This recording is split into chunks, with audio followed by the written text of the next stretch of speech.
The following is a presentation of the Belly Up Sports Media Network.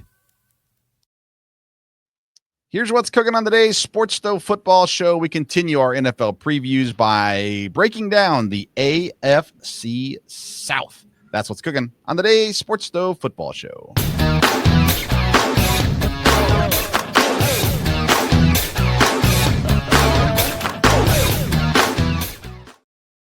Welcome in to an all-new edition of the Sports Stove Football Show, presented by Righteous Felon Jerky. Join the flavor revolution at righteousfelon.com. Use the promo code STOVE15. That's STOVE15. You're going to get 15% off your purchase.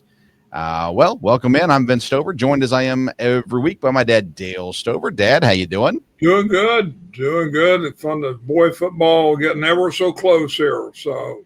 Yes, it is, and we are a little earlier than usual on this Thursday evening due to schedule conflicts, but we're getting it out there, and that's all that really matters. So today we're looking at the AFC South. Before we get there, several NFL things have come across the wire today. Mike Williams announces he's retiring. He re-signed while he was away from the Chargers for a year, comes back to him, and that's, I thought, very important for the Chargers. And now he's retiring. So the Chargers are going to be more needy at wide receiver. And maybe they go out and get Keenan Allen, I believe, who's still available. So we'll see how that breaks down as well. Jordan Addison and Rashee Rice are both looking at suspensions. They both got their sentencings for different legal issues. And so their suspension should be announced soon. And TJ Watt becomes the highest paid non-quarterback in the league, re-signing with the Steelers. All those people who were making you believe that maybe TJ Watt would get traded to your team, it was all a lie all along. We all knew TJ Watt was re-signing in Pittsburgh, and he did.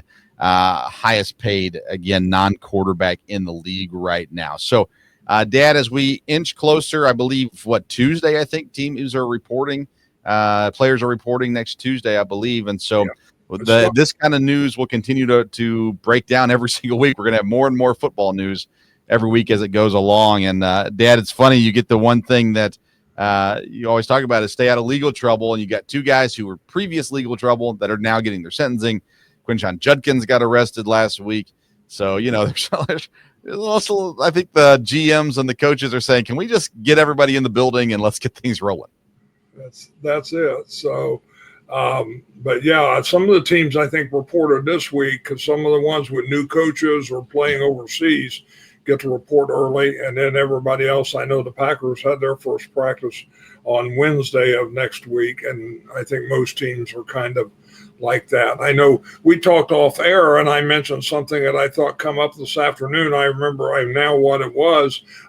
They've had another second-round draft pick signed, so that we may get some movement. There's another little bit of precedent there. Probably not ideal what the owners wanted, but we will see.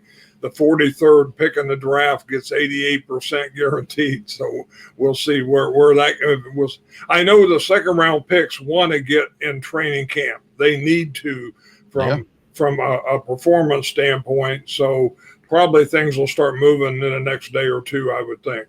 Yeah, you would think so. You get the top of the order was getting 100% guaranteed, and then it's going to trickle down from there a little bit. And as people sign, it creates the precedent then for the other teams around them. And maybe, just maybe, we'll get these guys signed. I did see where Coach Elko down there at A&M said, yeah, Shamar Stewart is not playing for A&M this year. He's just down here working out, getting ready for the season with the Bengals. So that's going to be a fun storyline to continue to watch as well. But today we are focusing in on the AFC South, as we've been doing. We've already done several of these divisions. And so today we're looking at the Texans, the Colts, the Jaguars, and the Titans. We're going to give you a breakout player from every team, make or break players, guys who really need to have a good season this year, depth chart battles, and then win totals and floor and ceiling for each team. So we're going to kick things off, Dad, with Houston and the Houston Texans. And let's start off with a breakout player. Who do you have as a breakout player for Houston? Well, I've got an offensive lineman, a tackle, Blake Fisher. I think he's poised to do real well this year. Their offensive line is going to be a key. And it looks like he's a guy they're depending on. that could really take a step forward. Yeah, he needs to for sure. Right tackle Blake Fisher, second-round pick last season. The biggest question mark, I think, of the year in Houston is the offensive line, even with the changes that have been made. We're going to come back to that here in just a minute. My breakout player is CJ Stroud. Last year, kind of dipped a little bit from his rookie season. And so I think that this is the year he kind of steps back into exactly where he needs to be. As a rookie, 4,100 yards, 23 touchdowns, 5 picks. Last year, he was down to 3,700 yards, 20 touchdowns, and 12 picks. It just can't be that again. And I think that he finds his consistency this year and gets back up there where he was as a rookie year and establishes kind of that consistency this season. He's got a loaded wide receiver room to throw to. He's got solid running backs. The offensive line is a question mark, but I think a true, legit breakout for CJ Stroud is coming this season. Let's go to make or break players, guys that need to have a good year this year in their career. Where do you go with this one? Well, it's going to be a veteran, and that'll be Nick Chubb. It'll be interesting to see if he can get back to form at all. This may be a good spot for him with Mixon. Neither one of them will have to carry all the time. But I think it's one, if he doesn't have a good year this year, then, it's going to be tough maybe for him, to continue on the career there. So there's a couple guys, but I picked Nick Chubb. Yeah, I think that's a fair point. I think I like it. I like Mixon and Chubb here together. I think they will have a good year, but you're right. If Chubb doesn't, he's basically, RB2 or 3 the rest of his career as much as he wants to play. I'm going to go back to that offensive line. You had the right tackle as a breakout player. I've got the left tackle as a make or break player, and that's Cam Robinson. Last year played in Minnesota, signs in free agency this year with Houston after they trade away Laramie Tunsil. And Robinson has just never been that consistency point. He's a guy that was drafted to be a solid cornerstone on an offensive line. He's always been fine, but he's never been great, and he needs to have a breakout season as well. You go to the rest of the offensive line, they also bring in Laken Tomlinson at guard. They bring back Titus Howard at the other guard and Jarrett Patterson at center. I think you have to look at, they drafted in the second round Ariante Irsary, who I really, really like. I don't think he's going to win the left tackle job this year, but I think we could see him as a plug guy on the offensive line, whether it's at guard or possibly, getting an opportunity at left tackle over Cam Robinson. But that's why I look at Cam Robinson and say, make or break year, because it could make or break the Texans, Dad. If Cam Robinson doesn't have a good year, and they have to throw in Ursary, who I like better at guard, actually, at the NFL spot. So I don't know that they want to have to throw him in as a rookie at left tackle. Now, having said that, you look at the offensive line. They brought in, I think, 6 guys on the offensive line. Cam Robinson, Laken Tomlinson expected to start. Jake Andrews, Ed Ingram, and Trent Brown all were brought in free agency. And then they drafted Ariante Irsary in the second round. So they've brought in a lot of guys, and I didn't really have them down as my depth chart battles, but there's opportunity for guys to win jobs there on the offensive line as well. So intriguing. Like I said, biggest question mark, I think, for Houston this year is the offensive line, because they need 5 guys that'll protect CJ Stroud and create some running lanes for Mixon and Chubb as well. All right, depth chart battles. Who are you intrigued to watch here in the preseason? Well, you mentioned the offensive line, and of course that will be an issue. With the guy coming in at left tackle, they kicked Howard into guard, and from what I understand, there were some real questions about whether that was wise or not, and how well he'll do at that position. So I think the offensive line, and then I think the backup cornerback is a position to watch to see on their defense there how well they can do in that area. Yeah, I mean, they brought in, again, free agent Tremon Smith from Denver. They drafted Jalen Smith in the 3rd round this year. As far as backup cornerbacks go, they got Kamari Lassiter and Derek Stingley Jr. there as their starters. So yeah, some intriguing things to watch for. I went wide receiver, specifically slot wide receiver. They signed Christian Kirk in the offseason as a slot receiver, and they also drafted Jalen Noel from Iowa State. So those are the two guys. Kirk has been around for a while. He's solid. I think Noel has that potential to be breakout kind of player as well. And of course, I love Jaden Higgins, Nico Collins, all that good stuff too. Plus, John Mechie's still there, second-round pick from 23. I don't believe Tank Dell is playing this year. I think he's going to miss the whole season, but we'll see how that breaks down too. So that's where I kind of look at Christian Kirk and Jalen Noel, who gets the most opportunity there at the slot receiver position. All right, Dan, let's talk win totals. The Houston Texans are set at 9.5. I'm interested to hear your thoughts on the floor and ceiling for Houston, and will they come around that 9.5 spot? I have them at least 10 wins, so I think I'll go over 9.5. I think Houston could rebound again. I think Stroud, had a little bit of a sophomore slump, and I think he'll do better. I really like the coach there. And again, they're in a division where either there could be some teams really surprised or they're in a good division to help there. So I'll go over 9.5. I have their ceiling at 11 and their floor at 8. Okay, so I was one less than you. Either floor at 7, ceiling at 10. Going into this preparation, I thought I was going to be really high on the Texans. I like a lot of the pieces they have. And then I looked at their schedule, and I just couldn't get there. I think they could definitely get to 10, and I wouldn't be shocked, I guess, if they do better than that.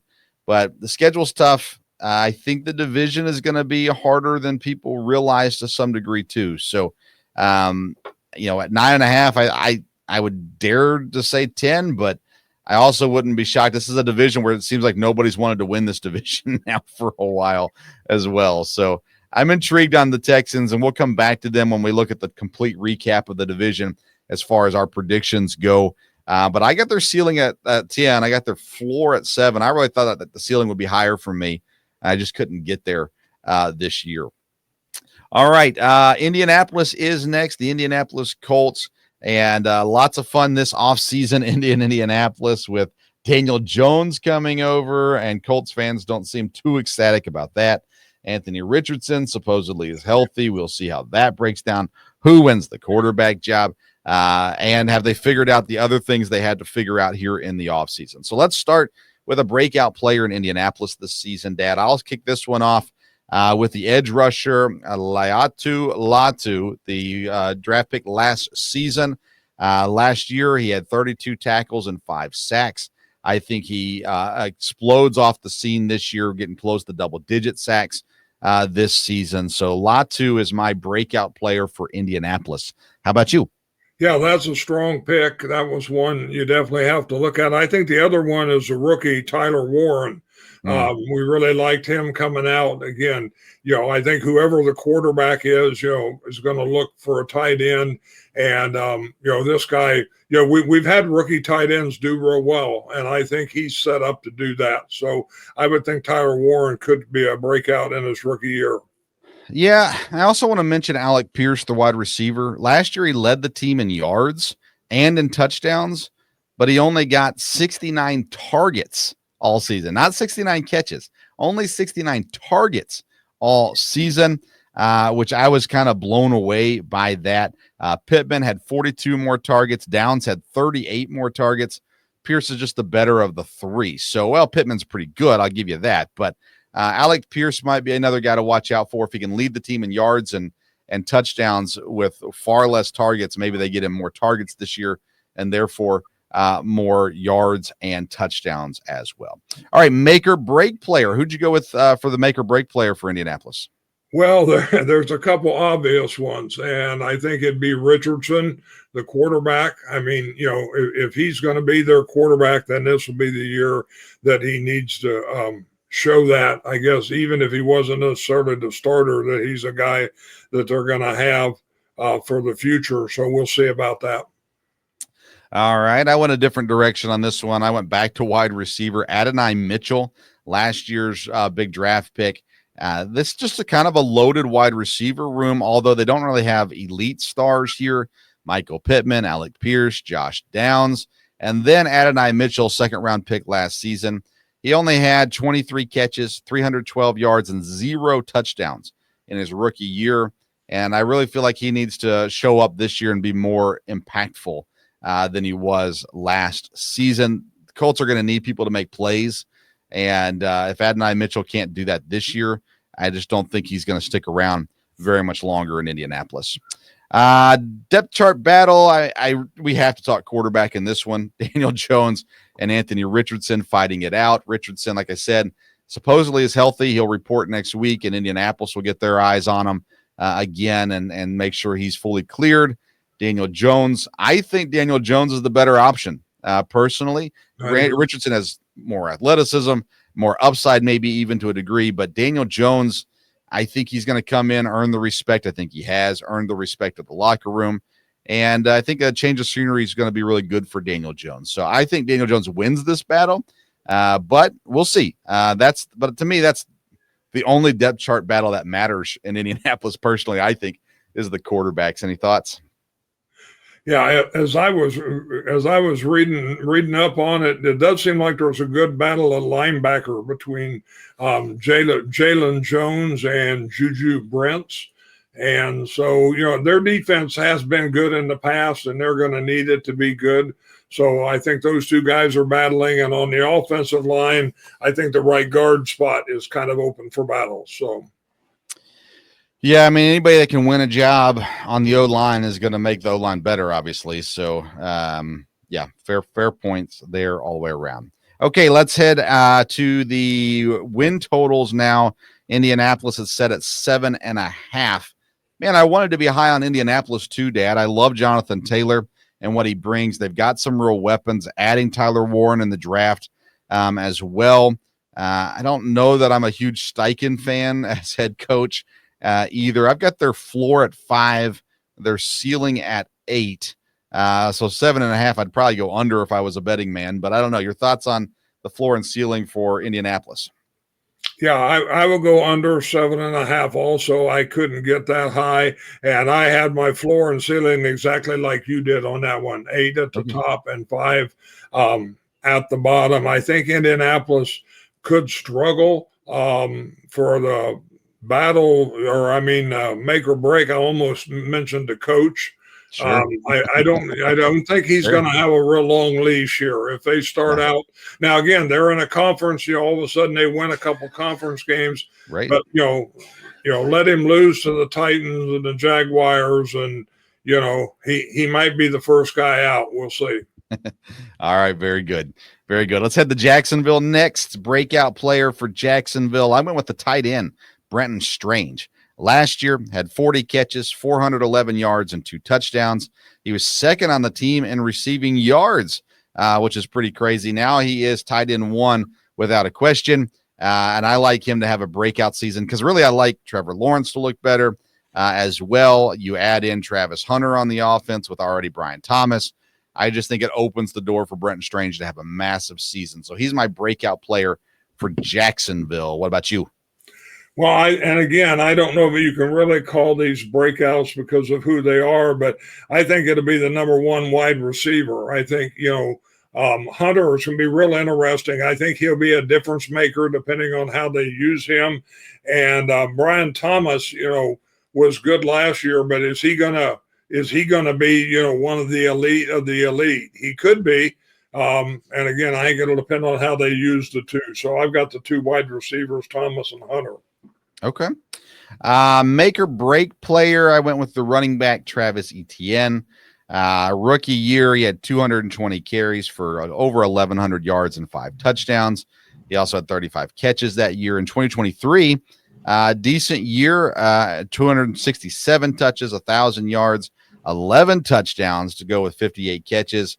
Last year, though, he regressed. 150 carries, 558 yards, 2 touchdowns, 39 catches, 254 yards, 0 touchdowns. He was outperformed by Tank Bigsby massively. And so, Dad, I look at it and I go, this is kind of the last year for Travis Etienne, especially in Jacksonville. Is he gonna make it or is he gonna break it?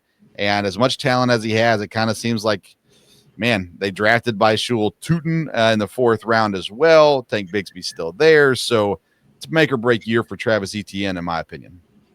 Yeah, I think you're right about that. I looked at that. He has such great potential, but we'll have to see where that goes. I think at cornerback, they're really looking about Tyson Campbell. Is he going to be what they need or not? And I think they're going to decide real quickly on that. So I think he's definitely a make or break on the defense. And again, Jacksonville, I think they'll be much better.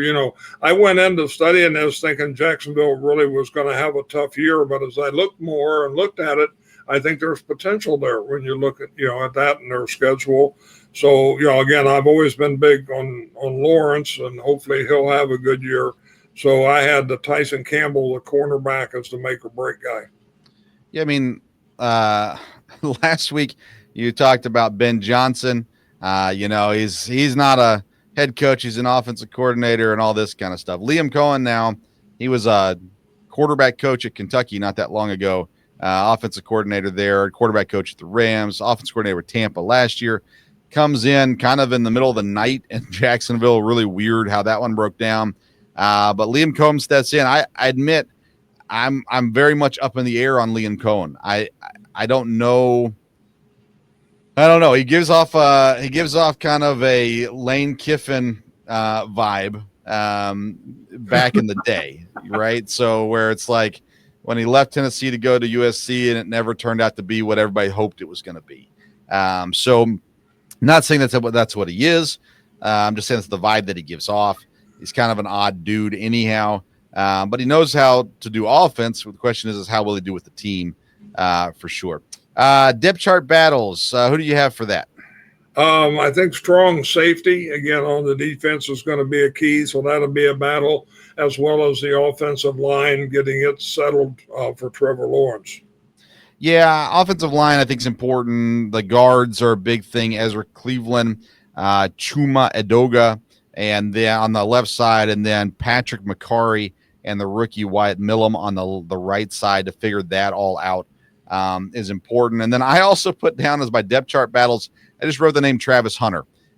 Where is he going to play? How much is he going to play on the defense? And I think we're going to see him a lot on offense and maybe minimal on defense, but I put that in there too. Where does he fit in on this, especially on the defensive side of the ball? When you look at the cornerback situation, Jerrion Jones, Tyson Campbell, who you mentioned, Montaric Brown, I'm intrigued. I'm intrigued to see where Travis Hunter fits in on the defensive side of the ball. Win total for Jacksonville, 7.5. Dad, how do you feel about that with your floor and your ceiling? I'll go under that, but I have them at 7 wins. Okay. From there, I think, and I've got their totals the same as I did with Indy, eight on the ceiling and 5 on the floor. But I think, again, looking at their schedule and everything around, they could be a surprise and do better than that. It would be a surprise to me if they're that bad, to be honest with you. I've got their floor at 7, their ceiling at 10. I think they are sneaky good plays for the division, honestly. 7.5, I go over that. I mean, they got the quarterback. They've got an elite receiver in Brian Thomas. The offensive line should be fine. The defense is decent. I mean, Josh Hines Allen is really good. They've really invested into that defense over the last couple of years as well. New staff, that's where the big question mark comes in to me. The biggest question mark, at least, is with the new coaches. So we'll see how it goes. But we'll come back to this in a second when we look at the whole division here in a second. Let's go to Tennessee next, and the Tennessee Titans. They got beautiful drawings for a brand new stadium coming soon as well. So a lot of fun things. First overall draft pick this year in Cam Ward. But that doesn't always play out to the best thing this coming season. So let's look at the Titans, and let's start with a breakout player. Dad, who do you have as a breakout player for Tennessee? I've got the running back Spears. I think he will have a really good year and can be the main running back. And a couple other guys I could have mentioned also, but Spears would be the guy I'll pick. Okay. I don't like either of these running backs, Tony Pollard or Tajay Spears. I don't think either of them are bad. If Spears has a breakout year, I will have to admit I was wrong on him. No doubt about it on that one. And maybe he will. He's had some good moments. That's for sure. And in 2023, a third-round draft pick, he has some experience as well. Let's see here. Who did I go with? I went with T'Vondre Sweat, last year's nose tackle draft pick. Last year, 51 tackles and a sack from that center of the defense position. I just like what the Titans have done on defense to a degree. None of it's been flashy. None of it's been, major signings, but Jeffrey Simmons is really good. Sebastian Joseph Day is not bad. You add in the young second-round draft pick from last season who played well last year from that position too. And I think maybe he kind of shows up as the guy on that defensive line this season. All right, let's go to make or break players. Dad, I considered Tony Pollard. I did not pick him. But which direction did you go with make or break players? I went with the wide receiver, Treylon Burks. He has not, lived up to what they were hoping for at this point. He probably has the potential to, but I think that's one, again, depending on how the new quarterback does, but they're going to have to establish some good receivers. So I think he's going to have to either rise to the occasion or be in trouble.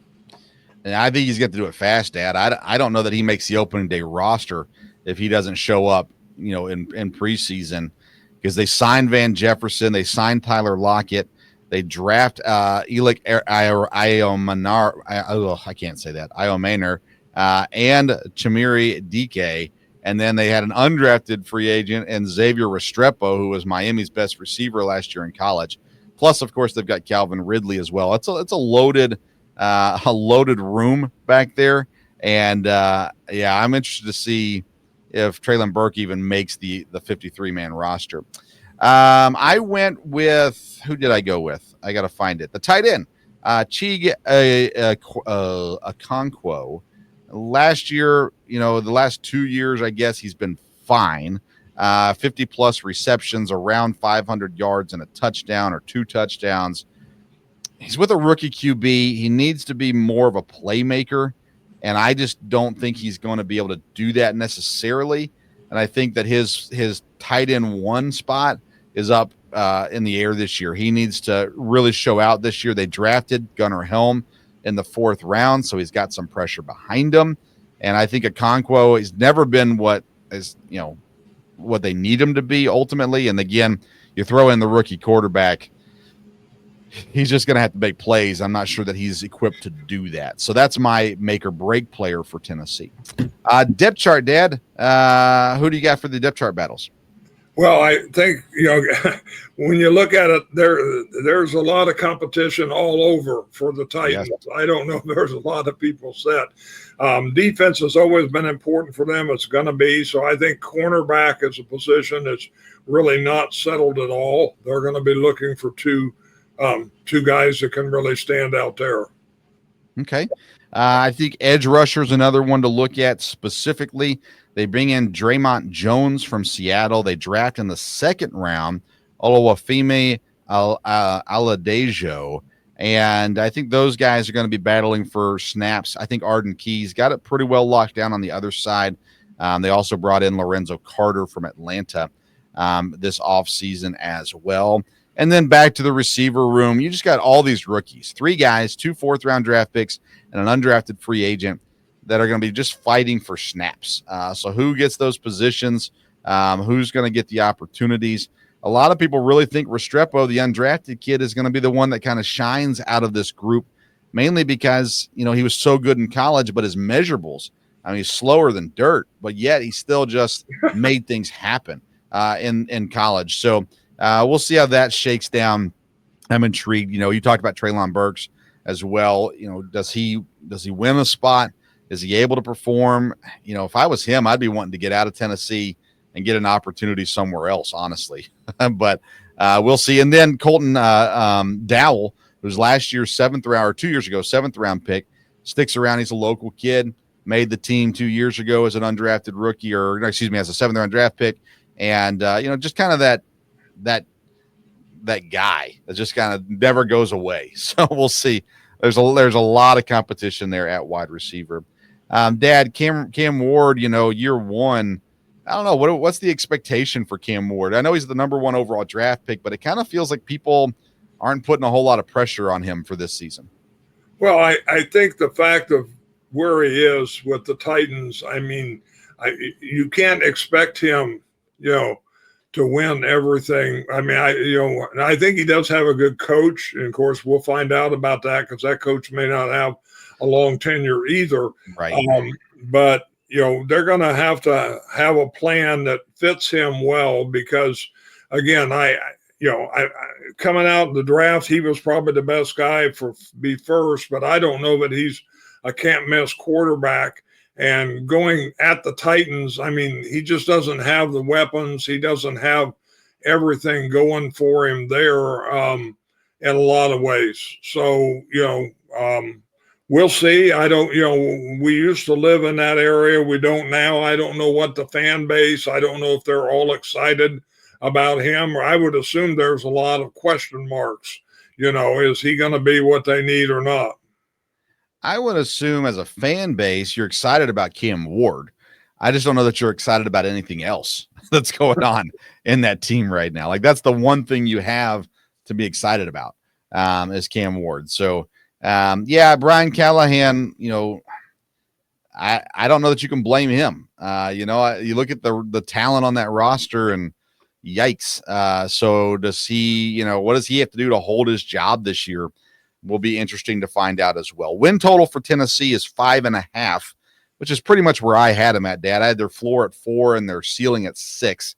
So 5.5's right, 5's right in the middle of that. So I don't know. What are your thoughts on the Titans? Yeah, I have them at 6 wins. So I can go over, I guess, 5.5. Being very optimistic, I have their ceiling at 8, but I have their floor at 4. So we will see. Wow. I am surprised, very surprised by that. Winning division games are going to be important for Tennessee for sure. If they're going to get to 6 or 8 wins for sure. All right, let's talk about the division as a whole, Dad, and kind of how we see it break down. I look at it, I'm still going to go Texans 1, Jaguars 2. I think that's going to be a battle, though, at the top. And then I've got Colts 3 and Titans 4. That's how I have it shaken down. How about you? I've got Houston at the top, Jacksonville second, for sure. And then again, it's kind of a toss-up, but I'll have to go with Tennessee and then Indianapolis. I'm afraid things are just going to fall apart in Indianapolis. I'm like you. I really like Taylor. I'd be all for them doing well again, the Colts, but I just don't have a good feeling about that. If I'm a Colts fan, I think I'm rooting for failure. Let's go get the number 1 draft pick. Let's go get ourselves a quarterback. Let's fire the coach, bring in somebody else, and let's just kind of start fresh. And because, I mean, even if they have a mediocre year, let's say they make it to 8 wins this year, what does that do for you? It proves that you don't have your quarterback. And you can't, there's a lot of quarterbacks, so maybe you still get one. But why not tank this year and improve in the years to come? We will see. To me, Dad, I look at this division. It's one of the least exciting divisions in football right now. It's not that there's zero entertainment. You got CJ Stroud, you've got Trevor Lawrence, you've got Cam Ward there now as well. So there is some entertainment there, but I don't know, Dad. This kind of seems like a division that it's hard to find interest in. Is that any make I don't know. Do you feel that at all? Yeah, I think at least starting out the season, you're not going to draw a lot of eyeballs on games, division games here. Now, again, if Trevor Lawrence can change all that because he's a good player. And if he becomes a guy, then he's a guy you're going to want to watch from there. And again, I think Houston could surprise people and be very good. But I think looking at all the divisions just doesn't give you a lot of excitement early on. Yeah, CJ Stroud, if he plays like he did as a rookie, that would help. But he needs to be better than that too. Only 20 touchdowns as a rookie. He didn't throw a lot of interceptions, which was great, but they need him to be a playmaker as well. And they've got the receivers. They spent draft capital to get the receivers to help them out too. So I think that at the end of the day, it could be a very entertaining division. But just at the beginning of the day, I look at it and go, man, there's not a lot here that gets super exciting, at least in my opinion, in this AFC South. Now, next week, we continue with our NFC. We're going to the NFC South next week. And so we'll be looking at another division that's not super entertaining this coming season as well. But plenty to talk about with teams, young quarterbacks and things of that nature as well. All right, Dad, anything else that you need to cover, want to cover? We didn't have any MTSU shout-outs this week. I don't think we have any of those. Back to the Houston Texans, I couldn't name this guy as a breakout player, but a guy that we both hope continues to progress would be our old buddy Cade Stover. Yeah, cousin Cade. Tight end. Hopefully he'll keep doing well there. And in general NFL news, the Packers got really good news this week. The Bears extended their GM.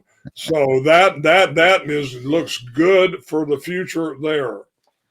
So I would love to knock on Ryan Poles. I have knocked on Ryan Poles for a couple of years now.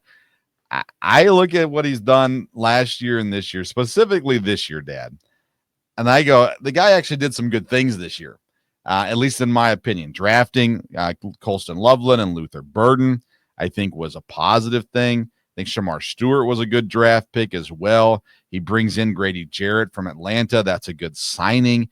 He brings in 3 veteran offensive linemen that could be a good signing as well. I don't know, Dad. I'm all for making fun of the guy. Don't get me wrong, and I don't think it's a bad thing for the Packers that Poles signs the extension. I have to admit, though, I have to give him a little bit of a break this year because I think he did a good job this year. I think he made a great coaching hire and made some good draft picks. So he earned that extension. In the best case scenarios, he goes back to normal next year. And everything is good with the world. So we'll see. I like that one, though, a lot, Dad. All right. Well, that's it for today's program. Check out our sponsors, Righteous Felon Jerky, righteousfelon.com. They've got all kinds of great flavors, and the jerky is so tender. It tastes great. So check it out, righteousfelon.com. If you use the promo code STOVE15, you're going to get 15% off your purchase. You can always check us out and follow us on social media at Sports Stove. That's on Twitter and Instagram. And if you like our content and you want more of it, also you can find me on Sunday nights on the Belly Up Fantasy Live Baseball Show on the Belly Up Sports Network, and every Tuesday night on the Belly Up Fantasy Live Football Show, which we're breaking down quarterbacks on Tuesday. So tune in for that as well.